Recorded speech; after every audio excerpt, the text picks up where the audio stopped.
أعوذ بالله من الشيطان الرجيم.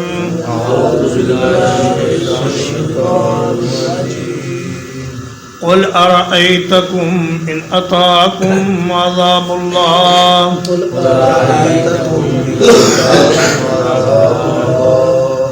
کہہ دیجئے بھلا یہ تو بتاؤ کہ اگر آ جائے تمہارے پاس اللہ کا عذاب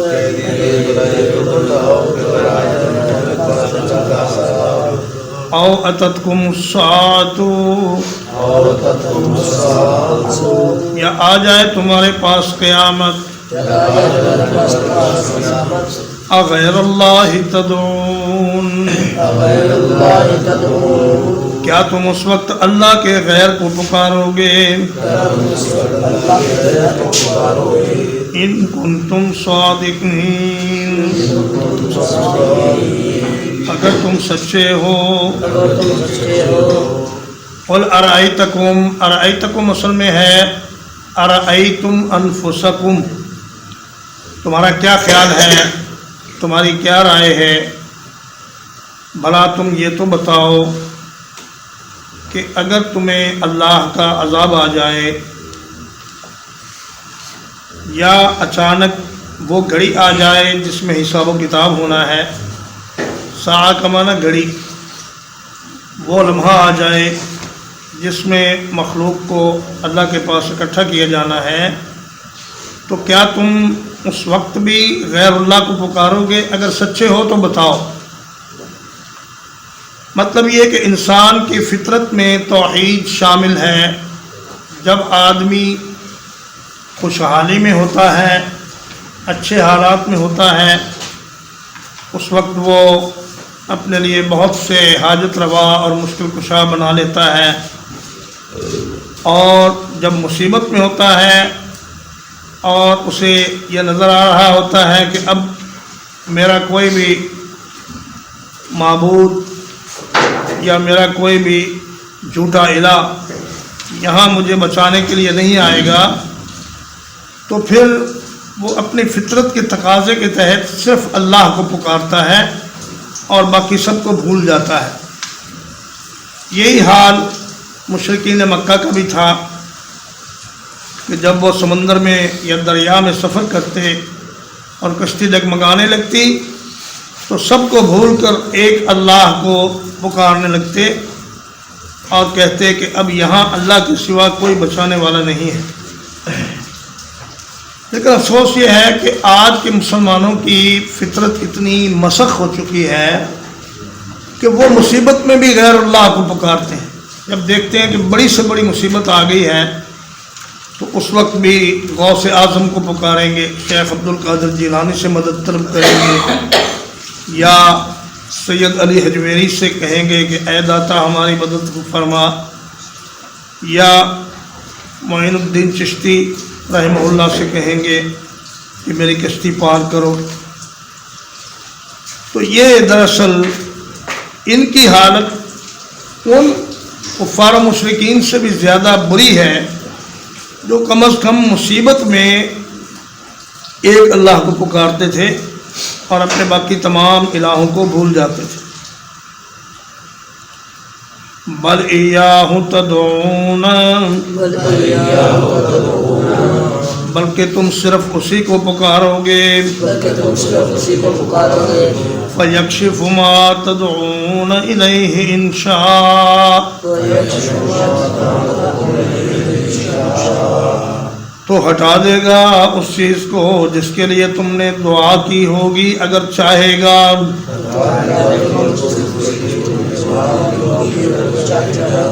وَتَنْسَوْنَ مَا تُشْرِكُونَ اور تم اس سب کو بھول جاؤ گے جو شریک بناتے تھے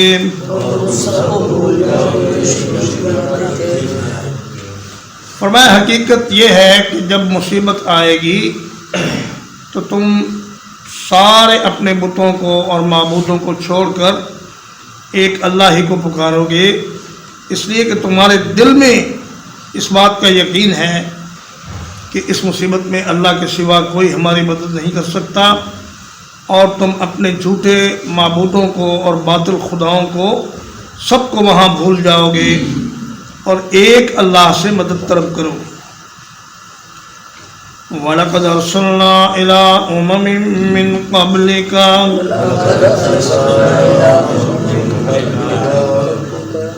اور یقیناً ہم نے بھیجے آپ سے پہلے امتوں میں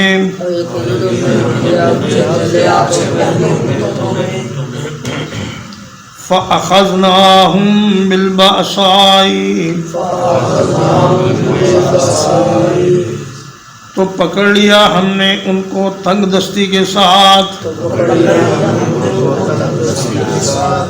وَالضَّرَّاءِ اور بیماری کے ساتھ، لَعَلَّهُمْ يَتَضَرَّعُونَ تاکہ وہ گڑ گڑائیں۔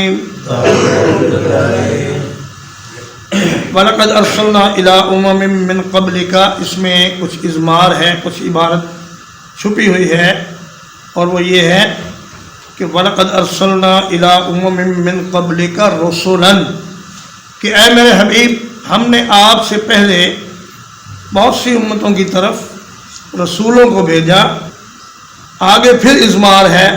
کہ فَظَلَمُوا أَنفُسَهُمْ فَأَخَذْنَاهُمْ بِالْبَأْسَاءِ، کہ انہوں نے اپنی جانوں پر ظلم کیا، پیغمبروں کی نافرمانی کی اور اللہ کی نافرمانی کی، تو ہم نے ان کو پکڑ لیا۔ بأسا کہتے ہیں مال میں تکلیف اور کمی کو، اور ذرہ کہتے ہیں بدن میں تکلیف کو۔ تو کچھ صوفیاء نے اس آیت سے یہ بات اخذ کی کہ جی ہم تو اپنے مال سے بھی دستبردار ہو جائیں گے اور اپنے جسم کو بھی اذیت دیں گے تاکہ دنیا ہم پر اثر انداز نہ ہو اور ہم اللہ کے قرب کا مقام حاصل کر لیں، لیکن یہ ان کا خیال سراسر غلط ہے اور قرآن و حدیث کی نصوص کے خلاف ہے۔ مثلا امام غزالی نے احیاء العلوم میں لکھا ہے کہ سالک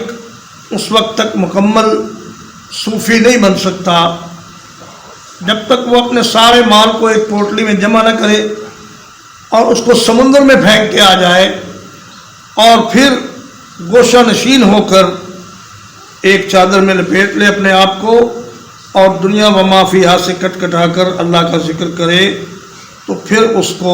قرب کی منزل نصیب ہو سکتی ہے۔ یہ بات نبی کریم صلی اللہ علیہ وسلم کے فرامین کے خلاف ہے، کیونکہ آپ صلی اللہ علیہ وسلم نے فرمایا کہ مال کو ضائع نہ کرو بلکہ اسے مفید کاموں میں استعمال کرو، اور فرمایا کہ جائز طریقے سے مال جمع کرنا اور اس کی زکوٰۃ ادا کرنا یہ اسلام کے بنیادی عقائد میں سے اور بنیادی فرائض میں سے ہے،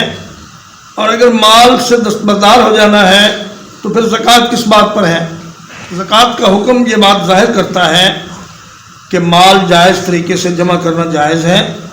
اور اس کو مخلوق خدا کی بھلائی کے لیے اور اچھے کاموں میں اور اللہ کے راستے میں خرچ کرنا یہ انسان کے لیے بڑے اجر و ثواب کا باعث ہے۔ اور اسی طرح اپنے بدن کو مشقت میں ڈالنا، اگر یہ اچھا کام ہوتا تو صحابہ کرام رضوان اللہ علیہ مجمعین ایسا کرتے،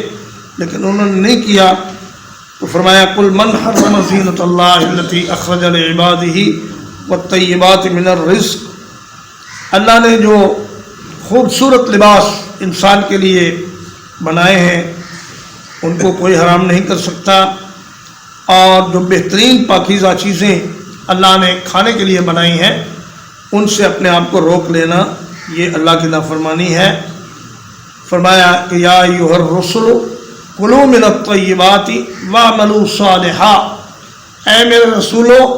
اچھی اچھی عمدہ چیزیں کھاؤ اور اچھے اچھے اعمال کرو، یہ اللہ کی مرضی ہے، نہ کہ یہ اللہ کی مرضی ہے کہ لباس اون کا پہن لو یا بے لباس ہو جاؤ اور ایک چادر یا ایک جنگیا پہن کر زندگی گزارو اور جائز اور حلال چیزوں کو اپنے اوپر حرام کر لو، یہ کوئی زہد نہیں ہے، کوئی نیکی نہیں ہے۔ فلولا اذ جاءهم بأسنا تضرعوا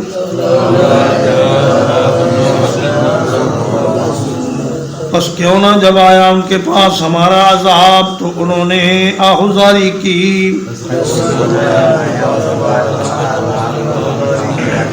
ولیکن قست قلوبہم لیکن سخت ہو گئے دل ان کے. وَزَيَّنَ لَهُمُ الشَّيْطَانُ مَا كَانُوا يَعْمَلُونَ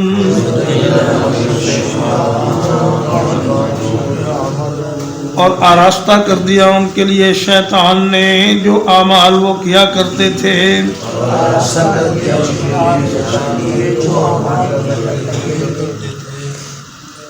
اصل میں اس طرح ہے کہ فلولا تضرعوا اذ جاءهم باسنا،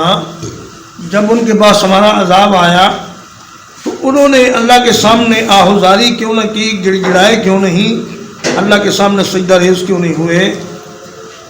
لیکن ان کے دل سخت ہو گئے اور انہوں نے یہ سمجھا کہ یہ جو عذاب آیا ہے یہ اللہ کا عذاب، اللہ کی پکڑ نہیں ہے، بلکہ یہ محض مادی اسباب کی بنیاد پر آیا ہے. جیسے آج ہمارے بعض پڑھے لکھے لوگ کہہ دیتے ہیں کہ جی اگر کوئی سیلاب یا زلزلہ آیا ہے یا قحط پڑا ہے تو اس کا انسان کے گناہوں اور بدعمالیوں سے کوئی تعلق نہیں، یہ تو محض ایک زمانے کی گردش ہے یا ہمارے اتفاقی حالات ہیں جن کی بنا پر یہ مصیبتیں آئی ہیں. لیکن اللہ کا قرآن یہ کہتا ہے کہ قوموں پر جب عذاب آتا ہے تو ان کی بدعمالیوں کی وجہ سے آتا ہے،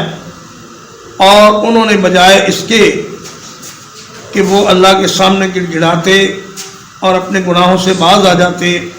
انہوں نے کہا کہ نہیں جی یہ تو ہمارے بعض مالی معاملات ہیں اور بعض مادی اسباب کی وجہ سے یہ عذاب آیا ہے، اللہ کی طرف متوجہ نہیں ہوئے اور ان کے دل سخت ہو گئے. فرمایا کہ دل کا سخت ہو جانا بڑی بدبختی ہے. رسول اللہ صلی اللہ علیہ وسلم نے فرمایا کہ اللہ سے سب سے زیادہ دور وہ آدمی ہے جس کا دل سخت ہو جائے. اور دل کا سخت ہونا یہ ہے کہ انسان کو مخلوق خدا پر رحم نہ آئے اور کبھی اس کو رونا نہ آئے،